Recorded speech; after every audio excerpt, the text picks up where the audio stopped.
अस्सलाम वालेकुम। मैं हूं डॉक्टर अली हसन, न्यूरोलॉजिस्ट। नाजरीन, ये हमारी क्वेश्चन एंड आंसर सीरीज की चौथी वीडियो है जिसमें ब्रेन ट्यूमर से मुतालिक आपके पूछे गए सवालात के जवाब दिए हैं। आप इसे आखिर तक जरूर देखिएगा क्योंकि हमने इसमें ब्रेन ट्यूमर का जदीद इलाज साइबर नाइफ और गामा नाइफ के हवाले से भी बात की है और बताया है कि ये क्या है और पाकिस्तान में ये फैसिलिटीज कहाँ कहाँ अवेलेबल है। देखिए, जब हम बात करते हैं ट्यूमर की या कैंसर की तो इसका मतलब ये होता है कि हम अपने जिस्म के उन खुलियों या सेल्स की बात कर रहे हैं जो एबनॉर्मल हो गए हैं और हमारी बॉडी का उनके ऊपर कंट्रोल कम हो गया है या खत्म हो गया है, जिसकी वजह से वो सेल्स जल्दी जल्दी तकसीम होते हैं और नतीजतन उनकी तादाद बढ़ने लगती है। इनमें कुछ ऐसे ट्यूमर होते हैं जो बहुत आहिस्ता आहिस्ता बढ़ते हैं और उनसे फौरी तौर पर कोई नुकसान भी नहीं होता। ये कई सालों तक ऐसे ही पड़े रहते हैं। इनको बिनाइन ट्यूमर्स कहते हैं, जबकि दूसरी किस्म के ट्यूमर्स को मैलिग्नेंट ट्यूमर्स कहते हैं। ये बड़ी तेज रफ्तारी से बढ़ते हैं और तेजी से फैलने लगते हैं। अक्सर लोग समझना चाहते हैं कि ट्यूमर में और कैंसर में क्या कोई फर्क है या दोनों एक ही बात है, तो मैं इनकी बुनियादी फर्क को मैं समझाना चाहूंगा। अगर कोई खुलिया या सेल एक ही जगह तकसीम होकर एक मास या गिल्टी की शक्ल इख्तियार कर ले और वहीं पर ही मौजूद रहे तो उसे ट्यूमर कहेंगे। लेकिन अगर सेल्स या खुलिये तकसीम होने के बाद पहले आसपास फिर जिस्म के और हिस्सों में खून वगैरह के जरिए फैलना शुरू हो जाए तो उसे कैंसर कहेंगे, जैसे कि blood cancer, lung cancer, breast cancer वगैरह वगैरह। आए हम कुछ सवालात की मदद से इस टॉपिक को समझते हैं। पहला सवाल, हमें कैसे पता चले कि फलां शख्स को ब्रेन ट्यूमर हो सकता है? तो देखिए, हम बीमारियों को उनकी अलामात से पहचानते हैं। मैं आपको 3 अहम अलामात बता रहा हूं। ये अगर किसी में हो या कोई एक हो तो इस खदशे का इजहार किया जा सकता है कि इस शख्स को ब्रेन ट्यूमर हो सकता है। खदशे का इजहार किया जा सकता है, कंफर्म नहीं। कंफर्म आपका डॉक्टर करेगा। वो 3 अलामात कौन सी हैं? नंबर 1, जिस्म के एक तरफ चेहरा, हाथ और पांव अगर कमजोर हो जाए और ये कमजोरी आहिस्ता आहिस्ता बढ़ती जाए कई दिनों और कई हफ्तों तक, जिसमें आपको अपना हाथ इस्तेमाल करने में दुश्वारी हो, चलने में दुश्वारी हो। याद रखिएगा कि फालिज में भी ऐसा होता है, लेकिन फालिज वाली कमजोरी एकदम से आती है, ऐसे आती है और फिर जितनी है उतनी ही रुक जाती है। लेकिन ब्रेन ट्यूमर वाली कमजोरी आहिस्ता आहिस्ता बढ़ती चली जाती है। दूसरी अलामत, सर दर्द। देखिए, सर में दर्द होना एक आम तकलीफ है और अक्सर लोग उसकी शिकायत भी करते हैं। लेकिन अगर आपको ऐसा सर दर्द हो जो कि पूरे सर में हो, मुसलसल हो, रोजाना हो, सुबह उठने पर खुसूसी तौर पर हो, कई हफ्तों से हो और इसकी शिद्दत आहिस्ता आहिस्ता बढ़ती चली जाए, तो सोचा जा सकता है कि ये ब्रेन ट्यूमर की वजह से हो सकता है। और अगर ऐसे सर दर्द के साथ जिस्म के एक तरफ कमजोरी हो जाए या सुन्न हो जाए तो ब्रेन ट्यूमर के शक होने का खतरा बढ़ जाता है। तीसरी अलामत, मिर्गी के दौरे। किसी को अगर कुछ दिनों या हफ्तों से 1, 2 या 3 बड़े बड़े दौरे हों जिसमें बेहोशी हो जाती है, जिस्म अकड़ जाता है, या छोटे दौरे हों जिसमें मरीज तो जाग रहा होता है लेकिन चेहरे या हाथ पांव में वक्फे वक्फे से झटके लग रहे हों, तो ये भी ब्रेन ट्यूमर की अलामत में से हो सकता है। नाज़रीन, ये जो 3 अलामत मैंने आपको बताएं, ये सबसे ज्यादा देखी जाने वाली अलामत हैं जिसके साथ मरीज अक्सर हमारे पास आते हैं। लेकिन कुछ और अलामत भी हो सकती हैं जिसका इन्हिसार इस बात पर होता है कि दिमाग का कौन सा हिस्सा मुतासिर हुआ है। मसलन, दिमाग का अगर पिछला हिस्सा अगर ब्रेन ट्यूमर की वजह से मुतासिर हो तो ऐसे मरीजों को चक्कर और उल्टी आना और चलने में बैलेंस का खराब हो जाना शामिल है। आइए अब बात करते हैं कि ब्रेन ट्यूमर की तशखीस यानी डायग्नोसिस कैसे की जाती है। 2 तरीके हैं। एक, अलामात जिनका मैंने ऊपर जिक्र किया। अगर आपके अंदर ये अलामात या कोई एक अलामत है और वो आहिस्ता आहिस्ता बढ़ रही है तो लाजमन न्यूरोलॉजिस्ट से राब्ता करें ताकि इन अलामात पर कोई राय कायम की जा सके। दूसरा तरीका, इन्वेस्टिगेशन यानी जरूरी टेस्ट। इनमें से सबसे पहला टेस्ट है MRI ब्रेन विद कंट्रास्ट। अगर उसमें ट्यूमर नजर आ जाए तो सबसे पहले इस चीज का तायुन किया जाता है कि ये प्राइमरी ब्रेन ट्यूमर है, यानी ये दिमाग के अपने ही सेल्स एबनॉर्मल तरीके से तकसीम होकर उन्हें ये ट्यूमर बनाया है, या फिर ये मेटास्टैटिक ब्रेन ट्यूमर है, यानी ये बाहर से आया है, यानी जिस्म में कहीं और ट्यूमर पड़ा हुआ है जैसे कि फेफड़ों में या ब्रेस्ट के अंदर, और फिर वो वहां से खून के जरिए दिमाग तक पहुंचा है। इस चीज का तायुन करना बहुत जरूरी होता है कि ये प्राइमरी ब्रेन ट्यूमर है या मेटास्टैटिक ब्रेन ट्यूमर। क्यों? क्योंकि इसकी बुनियाद पर हम आने वाले वक्त में अपनी सिमत, अपनी हिकमत अमली और अपनी लाइन ऑफ एक्शन का तायुन करते हैं।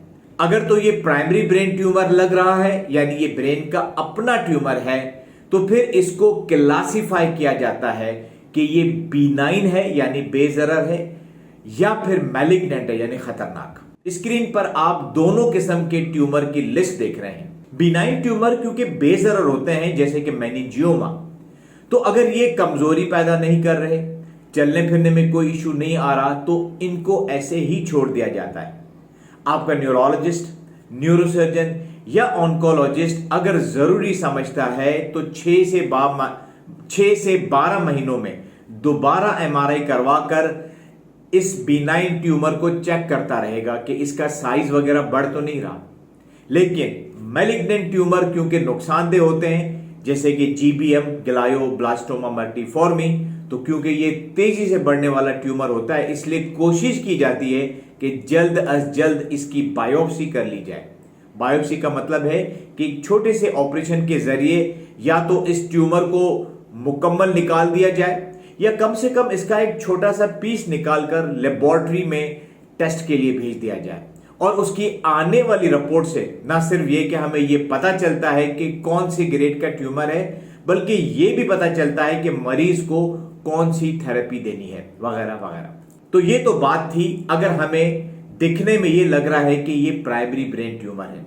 लेकिन दूसरी तरफ अगर हमें ये लगता है कि ये तो मेटास्टैटिक ब्रेन ट्यूमर है, यानी जिस्म में कहीं और कैंसर मौजूद है और ये अब चलता चलता दिमाग तक पहुंच गया है, तो फिर हमारे पास 2 चॉइसेस होती हैं।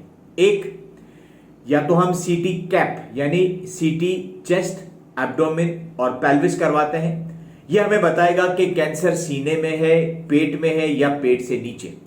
लेकिन इस टेस्ट की सेंसिटिविटी कम है, यानी कई मर्तबा अगर ट्यूमर छोटा है तो वो नजर नहीं आता, छुप जाता है।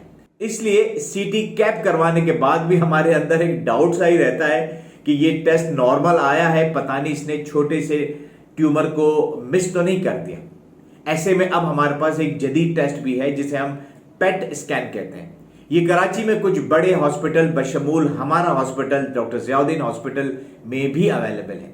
ये बहुत सेंसिटिव है और अक्सर छोटे से छोटा ट्यूमर भी उसकी पकड़ में आ जाता है।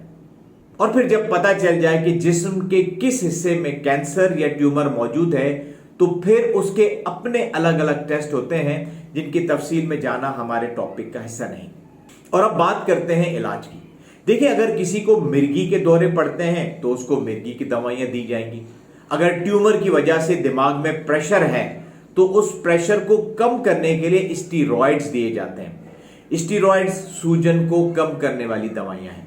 लेकिन इससे हटकर मैं आपको ट्यूमर वाले मरीज को जो खास इलाज दिया जाता है, मैं चाहूंगा कि आपको उसके बारे में आइडिया दूं। आप मुख्तसरन उसके बारे में जरूर समझें और जानें। ये 4 किस्म के इलाज हैं। एक, सर्जरी, दूसरा कीमोथेरेपी, तीसरा रेडियोथेरेपी और चौथा रेडियो सर्जरी, जिसमें गामा नाइफ और साइबर नाइफ सर्जरीज आती हैं।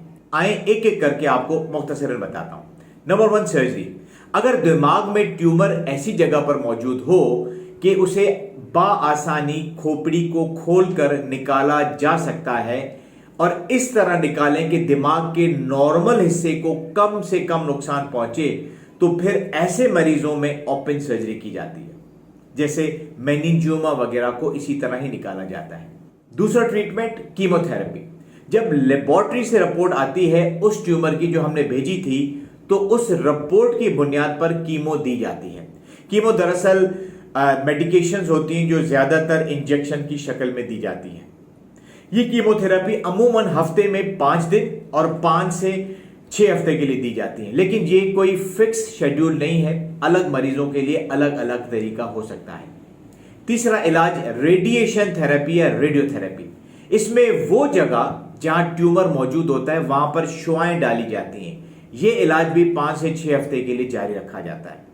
यहां मैं आप लोगों को एक बात समझाना चाहूंगा, वो ये कि सर्जरी के जरिए न्यूरोसर्जन ट्यूमर तो निकाल देता है, लेकिन जब लेबोरेटरी से रिपोर्ट आए और पता चले कि ये निकाले जाने वाला ट्यूमर मैलिग्नेंट ट्यूमर था, यानी खतरनाक ट्यूमर था, तो उस वक्त आपका डॉक्टर, जो आपका ऑन्कोलॉजिस्ट, जो कैंसर को इलाज करने वाला डॉक्टर है, वो ये सोचता है कि सर्जन ने ट्यूमर तो निकाल दिया है, लेकिन ऐसा मुमकिन है कि उसके वहां पर छोटे किनारे रह गए हों और उन किनारों में ट्यूमर के सेल पड़े हैं, जो कि दोबारा नए तकसीम दर तकसीम होके दोबारा ट्यूमर बना सकते हैं। तो इस प्रोसेस को रोकने के लिए ये 2 ट्रीटमेंट है, यानी उसको कीमोथेरेपी और रेडिएशन थेरेपी दी जाती है, ताकि वो पीछे अगर कोई मैलिग्नेंट सेल्स रह गए तो वो मुकम्मल तौर से खत्म हो जाए। और अब बात करते हैं जदीद इलाज यानी रेडियो सर्जरी की। इसको समझिएगा, इस इलाज में बगैर ऑपरेशन की रोबोट्स और कंप्यूटर सिस्टम की मदद से बहुत ही बारीक बीनी से ट्यूमर को डैमेज किया जाता है, जिससे ट्यूमर या तो मुकम्मल तौर पर खत्म हो जाता है या इसका साइज छोटा हो जाता है। इसमें मरीज को हॉस्पिटल में दाखिल करवाने की जरूरत नहीं होती, वो ये प्रोसीजर आधे से 1 घंटे के अंदर मुकम्मल हो जाता है और मरीज वापस अपने घर चला जाता है। इसमें 2 तरह की टेक्नोलॉजी इस्तेमाल होती है। Number 1, gamma knife radiation surgery. ये बहुत ही छोटे ट्यूमर जिनका साइज 1 से 3 सेंटीमीटर होता है उसमें इस्तेमाल की जाती है और अमूमन एक ही सेशन में ये ट्रीटमेंट मुकम्मल कर दिया जाता है। इस गामा नाइफ सर्जरी की एक खास बात यह होती है कि इसमें सर पर एक फ्रेम लगाया जाता है ताकि प्रोसीजर के दौरान सर न हिले और फिर एमआरआई और सीटी के जरिए इस जगह का इंतखाब किया जाता है जहां शुआएं देनी होती हैं।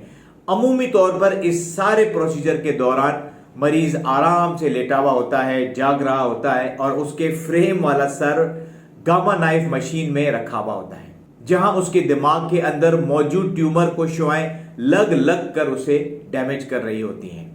जबकि दूसरा तरीका साइबर नाइफ रेडिएशन सर्जरी है। यह भी गामा नाइफ की तरह ही होती है, लेकिन ये 4 तरह से थोड़ी मुख्तलिफ है। एक, इसमें रोबोट बाजू की शक्ल में शुआएं डालता है और ये शुआएं वो कई एंगल से डालता है। 2, इसमें फ्रेम के बजाय चेहरे के ऊपर मास्क डाल दिया जाता है। 3, ये इलाज एक सेशन में नहीं होता, बल्कि इसके लिए 3 या 5 सेशन दरकार होते हैं। और 4, ये बड़े साइज माने 3 से 5 सेंटीमीटर वाले ट्यूमर के लिए इस्तेमाल की जाती है। नाज़रीन, इसके साथ मैं इस वीडियो को यहीं खत्म करता हूं, अपने इस कमेंट के साथ कि दिमाग का ट्यूमर एक संजीदा मगर काबिल इलाज मर्ज है। आज के दौर में गामा नाइफ और साइबर नाइफ सर्जरीज ने दिमाग के ट्यूमर के इलाज को बहुत आसान बना दिया है। ये सहूलियात पाकिस्तान में प्राइवेट और सरकारी सतह पर मौजूद है। मेरे इल्म के मुताबिक 3 जगह हैं जहां पर ये फैसिलिटीज मौजूद हैं। एक, कराची में जिना हॉस्पिटल JPMC, आगा खान यूनिवर्सिटी हॉस्पिटल और लाहौर के अंदर शौकत खानम कैंसर हॉस्पिटल। याद रखिएगा, हर ट्यूमर कैंसर नहीं होता और हर कैंसर का मतलब मौत नहीं है। सही तशखीस, वक्त पर इलाज और हौसला, यही कामयाबी की कुंजी है। इजाजत चाहूंगा, आप अपना, अपने प्यारों का और अपने इस चैनल का ख्याल रखिए। अल्लाह हाफिज।